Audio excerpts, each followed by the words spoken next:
Hello and welcome to the podcast that asks the question, what can the kids watch? Killer Klowns from Outer Space from 1988, directed by Stephen Chiodo. Yes. Chiodo. I think it's Chiodo. And it's Clowns with a K. It is Clowns with a K, yeah. Killer Klowns. Okay. What the hell was that we just watched? Did you not enjoy it? I did enjoy it, but... Because given what you're doing at the moment, everything you need is in that film. Yes. I mean, the effects are really good. It's like a homage to 50s B-movies, isn't it? It is, yeah. Like, you've got a Small small town and clean-cut American kids... Making out, yeah. And then ordinarily it would just be a spaceship would land and the thing would be, there'd be robot aliens, or there'd be ant-like, or certainly insecty, or they'd have like bulbous heads. Or a blob. But in this one, it's very elaborate clowns. And it's not human beings in clown makeup. It's animatronics. Yeah. So the clowns themselves, people in the suits, but the heads are full-on animatronic nightmares. Yeah, eyes blinking and ears moving. A lot of mouth expressions as well. I wonder if one head could do every expression. I wonder if they had to keep swapping them out to get different faces and different expressions from them. Maybe. It reminded me of Teenage Mutant Ninja Turtles when they had their movie and the heads. Yeah, well, they were full of radio controlled animatronics. They were good. They were scary. Yeah, but this film is tongue in cheek. Yeah. It's very, very, very silly, very comedic. At the beginning, when it's a making out bit for all these teenagers. Yeah. I was thinking, oh no, we can't show this to the kids, but it wasn't that bad. I would never ever have shown them it if they were properly gonna start making out. And it was just some kissing. Mm-hmm. It was the first time I've actually seen this film. Yeah, I know. Ever. I know. I knew nothing about it. I'd only seen it. I think I'd only watched it maybe about 12 years ago. So I wasn't a child when I watched this, but I was like, this is fine. This is absolutely fine. It's too stupid to be genuinely scary. It's very colourful. Yeah, but as I think you commented when we were watching it, when the town itself is actually very bland, yeah. Which makes all the clown stuff stand out even more because they're so colourful and elaborate and weird. Yeah. And not just them themselves, all the effects that come with them are very... There's the scene in the police station with their footprints, and they're just huge novelty clown shoes footprints all over the place, which is seeming like the only bloody colour that's in that police station. Yeah. A lot of reds. And reds for blood. Yeah. It was pink candy floss. Yeah, pink candy floss. And the spaceship was a huge orange and red tent. The inside looked like a 1980s music video at times. Oh, yeah, There's bits some black and then like some neon colour. There was one shot that I think looks a lot like... You know the scene in Star Wars... in A New Hope specifically, where they're in Luke and Leia are running about the Death Star, and there's that bit where they have to swing over from one side to the other. Yeah. There was a scene that felt, although it was done in matte painting, which I assume it was done in matte painting in Star Wars, but there was a scene in this that looked very reminiscent of that shot in Star Wars, except our heroes didn't swing across. They just stepped out and saw that it was a gigantic, great big chasm that they were going to fall into. Is that when there was a nuclear ball thing? Yeah, what are those things? There's like, when you touch them and it's like all static electricity. It was I like had one of them. them. They used them in science classes and stuff. We still have one of them. Somewhere. No, I know where it is. It's upstairs. But I don't know what it's called. No, but a plasma ball. Is it? Yeah. Okay then. That's what mine's called anyway. So, yeah, there was a little bit of Star Wars in there, but mainly a lot of really fun gore. Because it's a sloppy, messy, gory film in places. Yeah, but the production design was really good. Oh yeah, I don't mean sloppy as in like, they've really done a bad job. Gone into this. I mean it's sloppy as in it's gooey and it's gloopy. There's a bit where someone gets melted with throwing custard pies.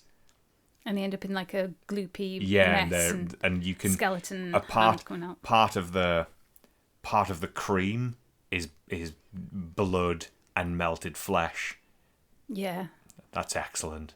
So there's quite a lot of swearing in this. It is a 12 certificate. I think it was originally a 15, but in fact IMDb has it listed as a 15, but the Blu-ray definitely says 12. So can they yeah, it can get reappraised and rated in different ways. But some of the swearing includes son of a bitch. Shit is said quite a lot. Shit is the go-to standard for a lot of 80s films, I'm noticing. Bastards. Pricks. We've not had pricks yet on the podcast. No. And fuck you. We've had that, I think. Oh, yeah. Certainly fuck. Yeah. In fact, oh, yeah, interesting. Yeah. Well. Fuck you's going to be in next week's podcast as well. We'll leave that as a little surprise for next week. The Chiodo brothers, Stephen and Charles, so Stephen directed, they both wrote this, and they worked on the effects and whatnot together. And these guys have had an excellent career in puppeteering in films. And the most notable things for my interests are Critters. Remember Critters? I do. I don't think I've actually seen it. Oh, really? No. Well, it's basically a Gremlins ripoff. Well, that's what I was thinking, and they were quite scary looking, and I think I'd prefer to stay with Gremlins. But if you want to watch it for the kids, then I'll do that. I think there's tits in the second one, but there isn't in the first. So we might do Critters 1. But the other film, and a film that kids definitely can't watch, is Team America, World Police. Oh, South Park people. Yeah, so they're perfectly adept at hand puppets and marionettes, and they just seem to be puppet mad, these lads, and good for them. Oh, good. Can we invite them round so they can give me some pointers? To help you with your puppets. Yeah. Yeah. Why not? I'm sure they've got nought else on. I really, really enjoy this film, I think, because I like those small town invasion aliens coming from the sky kind of films anyway. So to see a nice, fun, it's a piss take of it, but also in its own right, although a comedy, it is, I suppose, relatively scary in some respects. When I watched it, I didn't know what was happening to begin with. What do you mean? Well, at one point I thought, have they come in the form of clowns because people know what clowns are? Is there going to be another reveal? But it is actually just killer clowns from space, isn't it? Oh yeah, there was never a point Not where like a subconscious. There was never a thing where they revealed themselves to be something else. No. They're just the clowns. I liked all the clown jokes. Yes, yeah. Into murdering people as well. Did you enjoy the bit where the two girl clowns inflated their boobies? Or to entice two of the... Yeah, the two silly brothers. Yeah. I was going to say sex mad brothers, but... Well, they are, because they've started an ice cream van business to get laid. I also think it's very funny that the two girls they managed to not pull because they're not prepared to go dating with them, but they've got a couple of fat lasses. That's what they managed to get, and they're like they're both sucking on very phallic looking lollies. Yeah. Oh, it's funny. I did notice that as well. That's funny. There's a lot to enjoy in this film. It is loads of fun. The kids, well, the girl had already seen it. She'd seen it last year, I think she watched it. When did you watch that? Last year. I showed it to her last year. Right, okay. You'd taken the boy out somewhere, and it was just me and her, and I think it might have been during Shocktober, and I was like, oh, let's watch Killer Clowns from Outer Space, and she was well into it. And the boy was actually more frightened of the menu screen on the Blu-ray than the actual film. Yeah, and he got really upset before we'd started the film when that menu was playing over and over again before we'd sat down. And then when he saw it, he got it. He started to appreciate the comedy of it and liked the gags and the weirdness. And I don't think that kids should necessarily watch it, though, because I think it's more of a teenage movie. No, I don't think teenagers would like this film. No? No, because they'd be too cynical about it. This film is for kids. Okay. It is. It's like we'll love it as adults. Yeah. But teenagers will just think it's today's teenagers might not enjoy it. Yeah, they'll just think it's crap. Yeah. Whereas kids and adults who can appreciate the craft that's gone into creating this film will really enjoy it. There's a great bit where someone gets their head punched clean off their shoulders. That was good. Yeah. And Because he deserved it. You're did. rooting for the killer clown at that point. Yeah. Because no one likes a bully. No, there's an excellent scene involving hand shadows. Yeah, that was quite good. Is that what it's called? Didn't they do that in Gremlins? Do they? Yeah. Oh, yeah. Sorry, they do it in Gremlins too when when the film Reel, fails. yeah. When the film reel fails and they start doing it on the on like they start because one of them makes their hands look like Abraham Lincoln. Yeah. Impressive. You will insist on calling that Gremlins, won't you? Gremlins. Not Gremlins. It's a Christmas movie. Yeah, but you make it sound really vulgar. Really? Yeah, Gremlins. I don't know. That sounds dirty than Gremlins. Okay. Anyway. Are we going to review Gremlins at some point? No. Oh. Well, we can't, can we? Okay. I mean, they have seen it, but we had to skip a scene Yes, we did. because something is said that they're not old enough to know yet. Yes. Anyway, we're not talking about. Okay, we're not talking about Gremlins. Gremlins. Gremlins. Yeah. So I would recommend Killer Clowns from Outer Space to. Yeah, I would recommend to parents that want to show it to younger kids. Our kids' ages are probably the cut-off. I think students should watch it. Yeah, I mean, I could have watched it as a student because one of my housemates had a VHS of it, and we never actually ever put it on in the 2 years that we lived together. Was that around at the time when VHS was going out of... It was, yeah, but we still had them. Yeah. And we had TVs that were VHS combis in the house. It was so much effort, though, rewinding it. Yeah, but if that's the hardest thing you've done that day, then you want to get off your fucking lazy ass and do something. Okay, fair enough. But you only have to. It's not like you have to hand crank it back. You just hit rewind.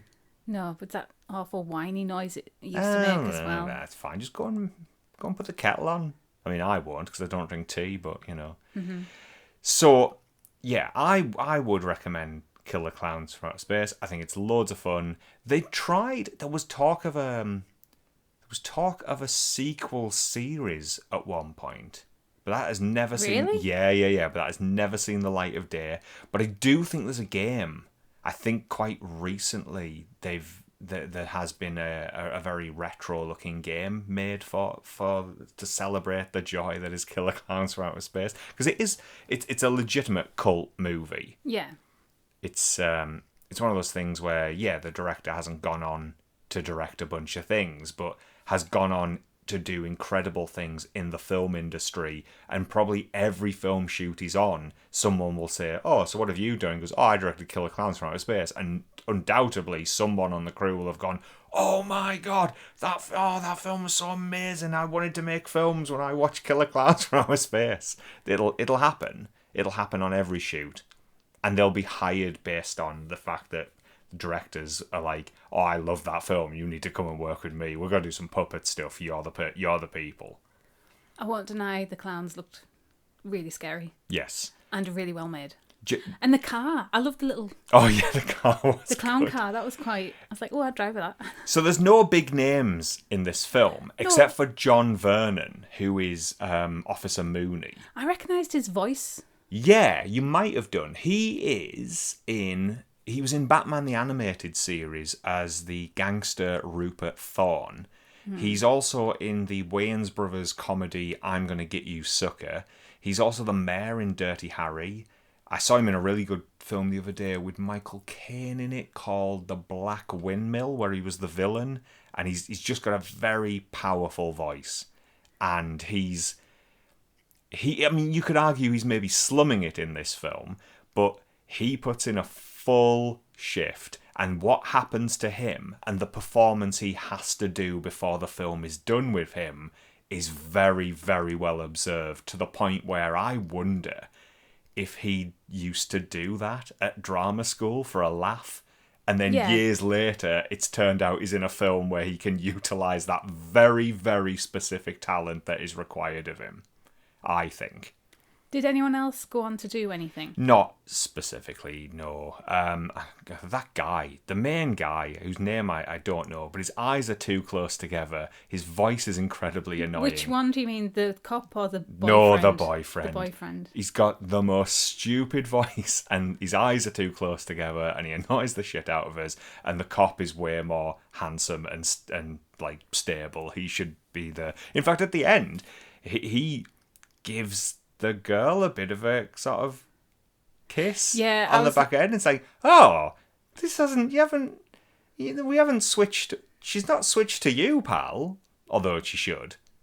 Yeah. But yeah, there's a love triangle. But no one has really made a career off the back of this film as an actor. And John Vernon already had a very established career. Like he's so famous that in the Wayans Brothers film I'm Gonna Get You Sucker, he plays Mr. Big, who's the main villain, and when the characters see him, they recognize him as John Vernon and question, what are you doing here making this sort of film? To which he says, famous people do exploitation films all the time. And he starts rhyming off all the different actors that have done it.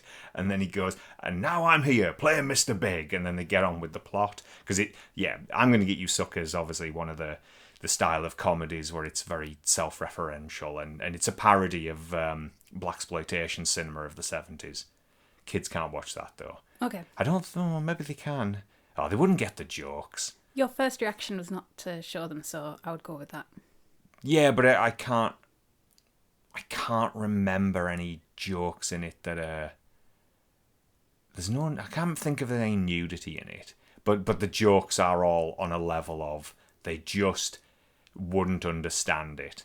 Mm-hmm. Like there's obviously a lot of racial jokes in it because it is about blaxploitation cinema, and they wouldn't understand what's being said and why they shouldn't repeat it. Yeah, that's always the danger with these two, repeating something that they've heard. Because they do like They're repeating. like little parrots. Yeah, well, maybe I won't show them I'm Gonna Get You Sucker, because it doesn't always show black people in a good light, but it is a film made by black people parodying black cinema of a certain era of time, so it has to be that way. Mm-hmm. Do you know what I'm saying? Yeah. It's like, they're openly mocking what, a specific genre of film, and it is excellent. It's very funny. You should watch it. When was it made?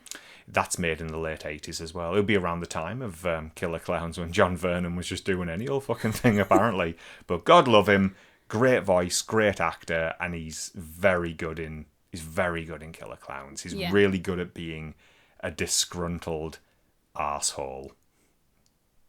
Yeah. I think he's the one that says prick.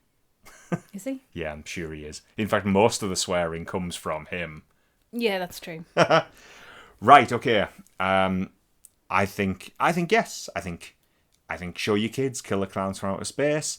It's quite a lot of sloppy gore, but if they can get past that and they don't have any kind of severe clown phobia, and they can just enjoy this and laugh, and you've got to watch it with them. You've got to watch it with them. This is not a put on for like, oh, I'm gonna go do a job and you can sit here and watch Killer Klowns from Outer Space. No, it's a watch with them. Yeah, it's a yes from me. And if your kids do watch it and there are problems afterwards, I don't want to fucking hear about it. I threw the dog a bone. I don't want to fucking know how it tastes. Well, I have to disagree. I don't think you should show your kids it, because if they've got deep-rooted anxiety about clowns, it'll make it worse. No, I think it'll help them. It'll make them laugh at them. Yeah, I think it'll help them, and the clowns are fucked over. I think it teaches you how to kill a clown. Should we reveal that? No. Okay, then fair enough. No, I don't think it's for kids. I'm not saying it's for kids. I only think that students onwards would appreciate it. The craft. Our kids appreciated it. Our kids are weird. Right, fine. Well, if your kids are weird, show them Killer Klowns from Outer Space. Okay, I'll agree with that one. Lovely. Right, okay. Agree to disagree. No, we've just agreed. Right. Bye. Bye.